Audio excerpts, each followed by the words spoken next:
பேசுறாங்க. எனக்கு அந்த திறமையே கிடையாது போல இருக்கு. ரொம்ப கஷ்டமா இருக்கு. என்ன கிருத்திகா, என்ன ஒரே சோகம்?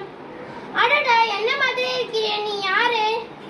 என்ன தெரியலையா? நான் தான் என்னோட மனசாட்சி. இப்போ எதுக்கு நீ வந்த? நானே என்னால முடியாதுன்னு ரொம்ப வருத்தத்துல இருக்கேன்.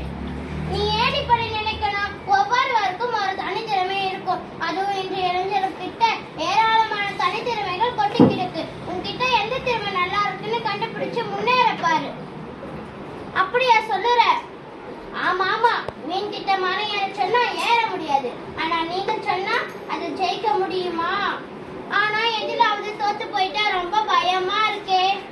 அதுதான் கூடாது. வீழ்வது வெக்கம் கிடையாது. வீழ்ந்தே கிடப்பதுதான் வெக்கம். தோல்வியை கண்டு பயப்படமா எழுந்து முன்னேற பாரு.